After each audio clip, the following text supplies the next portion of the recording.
Reigning production vehicle champions Caledon de Villiers and Francois Jordan set the pace in the prologue and qualified 50 seconds faster than their Nissan teammates Hans Grobler and Richard Leek.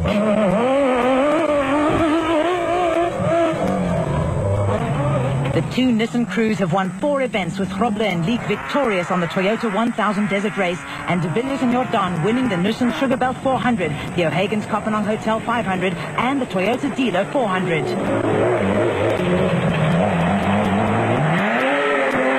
While victory is eluded, Neil Woolridge and Kenny Skolthammer in the Ford Racing Ranger, 3 second places and a third, has virtually assured them of the Class T championship title.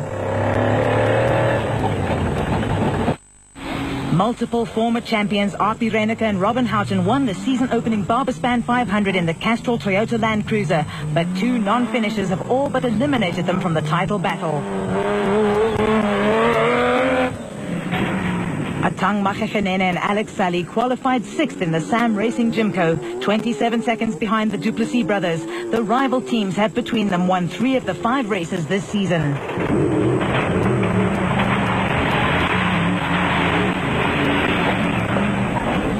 Last year's Caledon 400 winner Greg Dowse and Archie Rutherford were the leading Class S contenders and would start 7th, only 20 seconds behind the more powerful Sam Racing Jimco.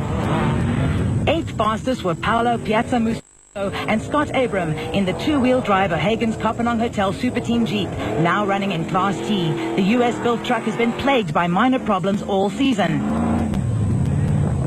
Duncan Foss and Mike Griffiths in the Nissan Hardbody posted the same time as the Jeep and were 17 seconds faster than teammates Hein Grobler and Gerard Prinsloo.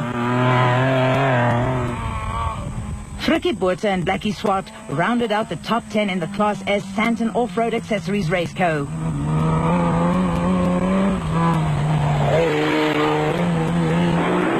Fastest qualifier in Class B was Francois Smit, who found the going a little slippery in his Sandmaster.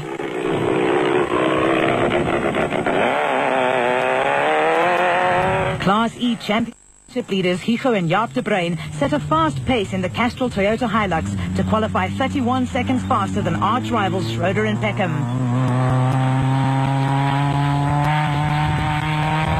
Alfred and Tommy van Vieren were the lone entry in Class F for 2-wheel drive production vehicles. They qualified 49th in the bog standard Ford Ranger. The Class T Brigade dominated the 49-kilometer prologue to occupy the top 4 positions, with the first of the special vehicles over 3 minutes behind the leading. The start of the Caledon 400 was delayed by 30 minutes due to the large motorcycle field that started ahead of the motor vehicles. Ahead of the crews lay a tough 447-kilometer route comprising one loop of 201 kilometers and another of 246 kilometers. The route offered varied terrain, which included numerous river crossings, mountain passes, rocky sections and open plains. There were problems before the start for Barbaspan 500 winner Atang Makhekenene. We've had this problem, I think, for the past 3 races. We'll probably change the full set of injectors today. Yesterday, I think we drove the whole trials on 5 injectors. I only realized that after we cleaned the car up, that we thought we took it for testing yesterday. And we realized there was something wrong. And we changed to one injector. Today it sounds like we have the same problem. It's worrying. I don't know how long they'll last for today, but we'll go as far as we can. There's really not much that we can do at this stage. Yeah. The Nashua Mobile Racing Camp was in a relaxed and jovial mood before the start. Yes, last year, I think it was a bit of lady luck on our side. We managed to come in just in front last year. I think it was 1.5 minutes that we won this event by. This year, we take it a little bit easy. We went up in the championship last year, so we were really going for an all-out win. Whereas this year, we're just going to stay on the pace and rock and roll for the first half, the first loop, and then on the second loop we'll take it from there and go with the flow. Just stay well within the means of the car and get to the finish line.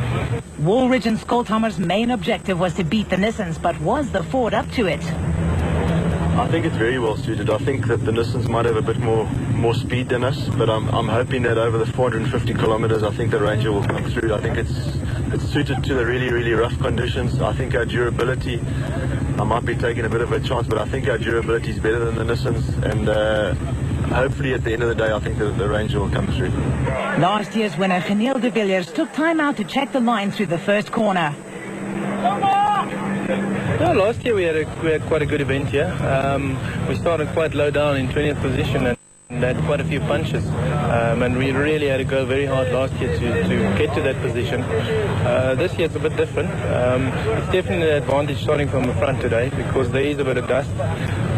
Although the wind is blowing, I think the dust is still going to be a bit of a problem. But I think the pace is going to be quite hot up front with Hannes and Neil right behind me. So we'll have to keep it all together and going fast.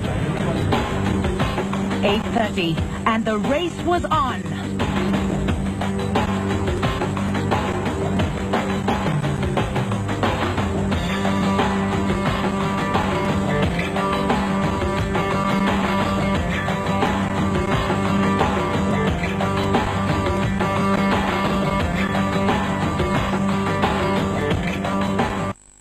The pace was fast right from the start, with De Villiers and Jordan opening the gap on the rest of the field. Not having to contend with dust was a huge advantage for the Nissan crew.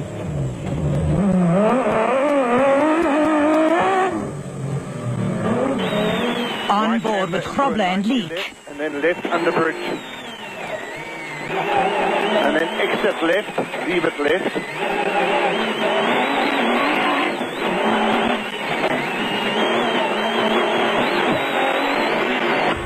Ford Racing pair Woolridge and Skolthammer are former winners of this event and were being chased hard by Reineke and Houghton in the Castrol Toyota Land Cruiser, who are also former winners of this event. Non-finishers on the Nissan Sugarbelt 400 and the O'Hagan's Kapanong Hotel 500 have put them out of contention in the Production Vehicle Championship.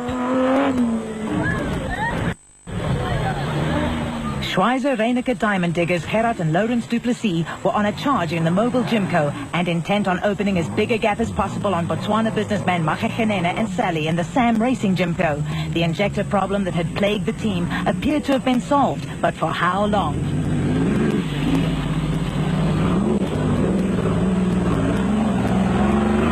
Dowson Rutherford had a comfortable lead in Class S in the Nashua Mobile Raceco, but closing in fast was the Super Team Jeep of Piazza Musso and Abraham.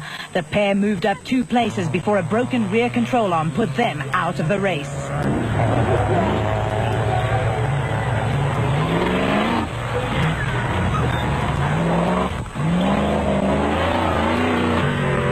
Foss and Griffiths had matters under control in Class D and were looking for their 4th consecutive class win of the season. Right behind them and closing in fast were Boerta and Swart in the Santon Off-Road Accessories Raceco. With the field now closely packed, dust was affecting visibility. Hein Grobler and Gerard Prinsloo came through unscathed in the Nissan hardbody, but the chasing pack was forced to come to a standstill. Schumi van Vieren had only one finish this season in the Castrol Toyota Land Cruiser, while Terence Marsh failed to finish the last 2 events in the Nashua Mobile Gymco. By contrast, Harvey and Stone had finished every event so far in the Castrol Queen Motorspares Gymco.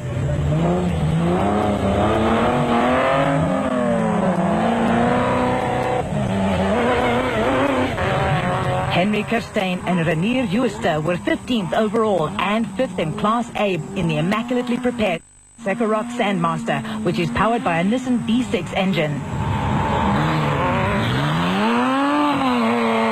Leading the Class B field was Francois Smith in the Sandmaster, but he couldn't afford to ease off because the hard-charging Colin Matthews was closing in fast in the Industrial Hardware WPP. Both drivers get by without the help of a navigator. Matthews is a newcomer to the sport and has proved to be extremely quick in the WPP, which is built by former Group N racer and off-road racer Peter Fumfi.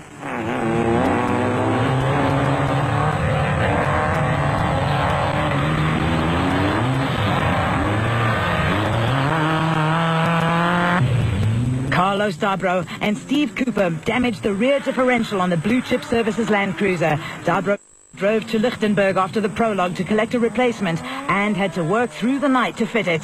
He could have done without the added pressure of Haasbroek and Bosch, who were rapidly closing the gap in the Castrol Toyota Land Cruiser, which had developed a misfire. Lars Leroux and Barney van Niekerk made a rare appearance in the Colt, which race and rally legend Sarel van der Merwe drove in the Barberspan 500.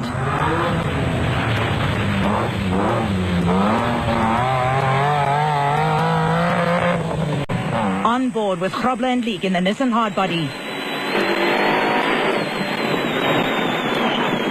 They couldn't believe their luck when they came across race leaders de Villiers and Jordan parked at the side of the track.